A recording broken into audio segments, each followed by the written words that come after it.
What's up, everybody? Good morning. Sunday morning, March the 2nd, 2025. I don't normally make content like this, but I've been challenged. I feel like in my spirit by God um, to really focus on what God's will is and allow that to come into my life, whatever His will is, and fully depend, focus, trust, and move and operate with everything God wants me to do. And that's first. And I know that sounds like something that we should all be doing, but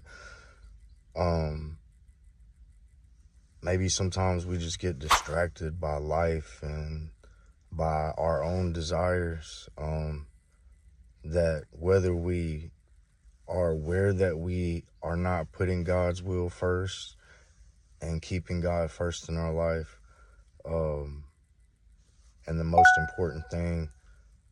And so I would like to challenge anybody that finds this video and watches this video to do the same thing.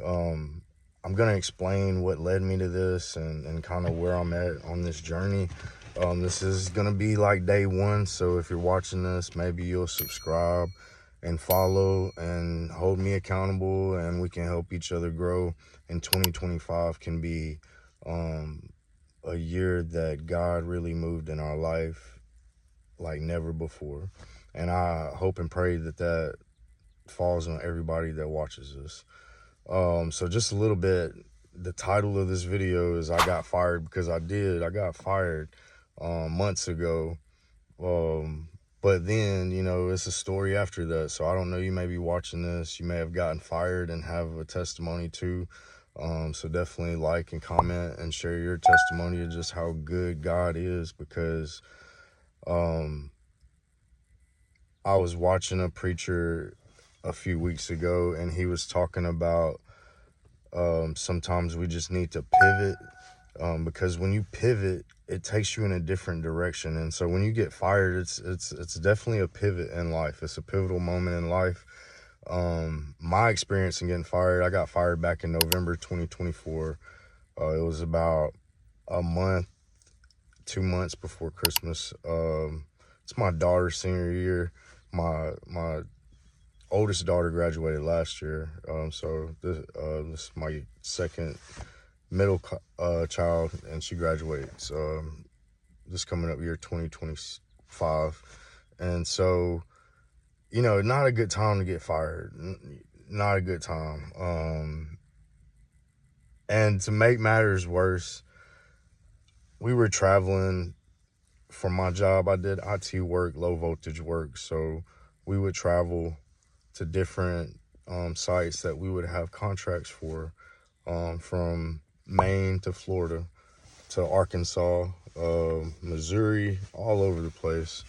And so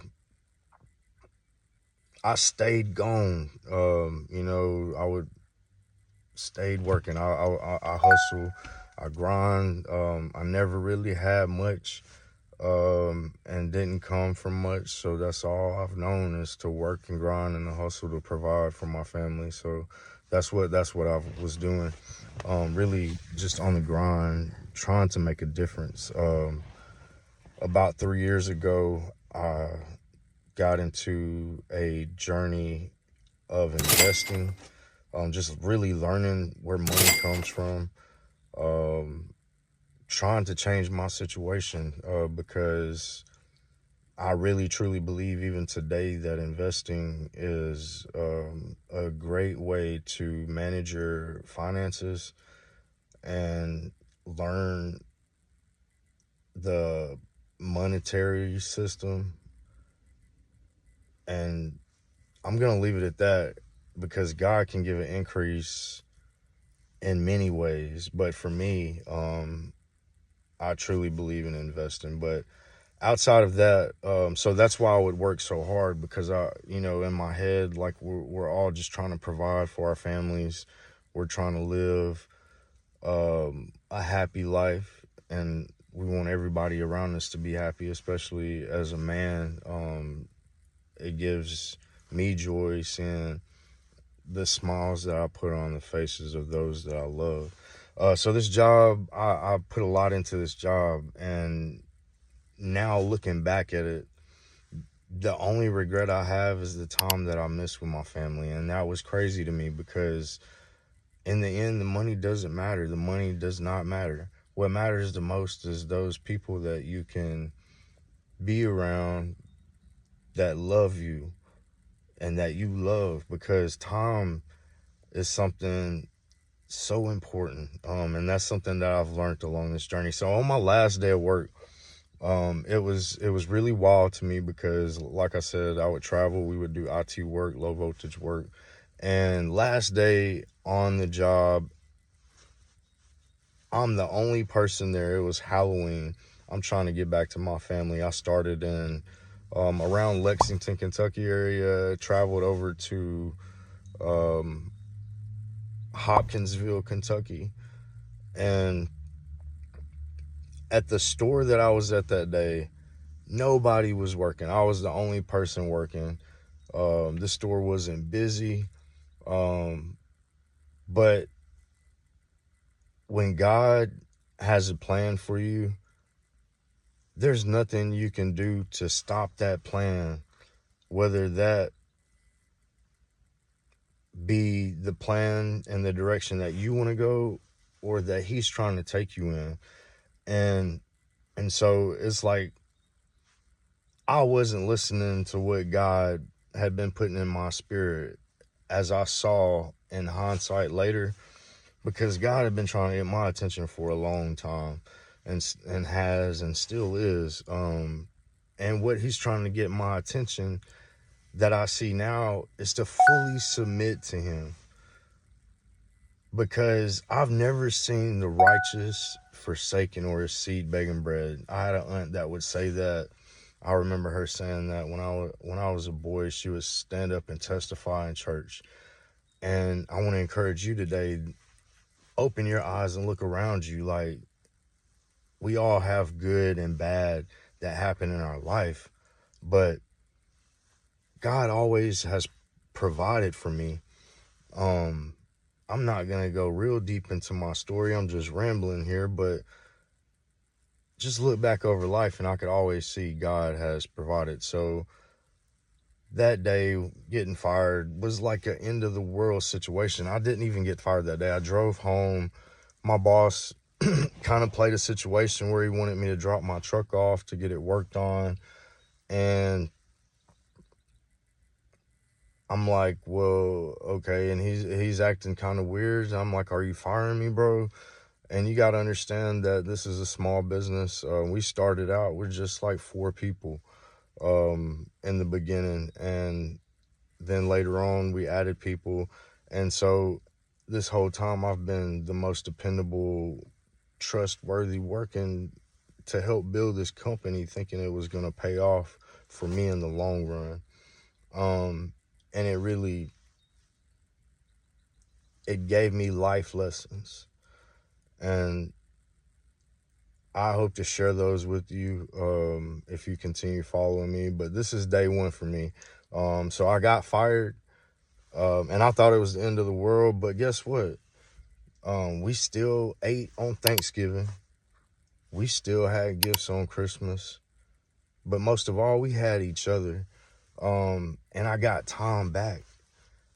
And that's the most important thing. And even though I had to make changes, I haven't went without. Most of all, I have life. I have breath. I have the ability to feel, touch, and see. And I have love. I am loved, and I have love to give to my family and my friends. And so I hope this encourages someone today to be grateful, no matter where you're at. And it was crazy to me that I went through that November, December. Now, I've always done some kind of work, so I still hustle. I do Instacart, I'll do DoorDash, I'll do Roadie, and I'll work from sun up to sundown if I have to. And so I've been working on not procrastinating and listening to God's word and trying to do his will and understand what his will is for my life. And he has been guiding me and directing me day by day. And I know he'll do the same for you. So stay encouraged. And so it was crazy that months later, you know, with the election and Doge and Elon and everything that's going on in the country, thousands of people end up following me and my steps of being able to relate of being fired.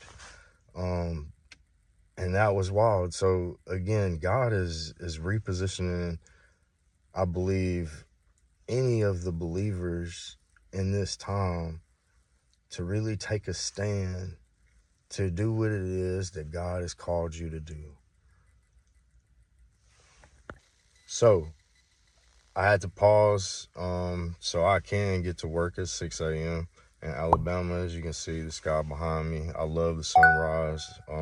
I wake up naturally every day without an alarm.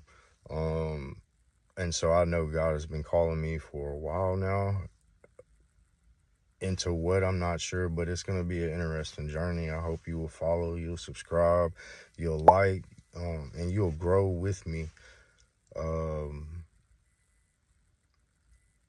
Yeah, it was crazy that now there are so many others like me that also got fired, and you may be feeling like you didn't do anything to deserve to be fired, but what happened, and I dropped a short early on in this journey, was it redirected my focus. And sometimes I believe events and have to take place. God allows events to take place to redirect your focus. I've been divorced twice. I was adopted. I'm biracial, black and white, grew up in a mainly white area, went to a mainly white school. So I've always felt like the odd crayon in the box, not really fitting in anywhere. And in my growing older and my wisdom now, I'm seeing that that is a gift and a calling.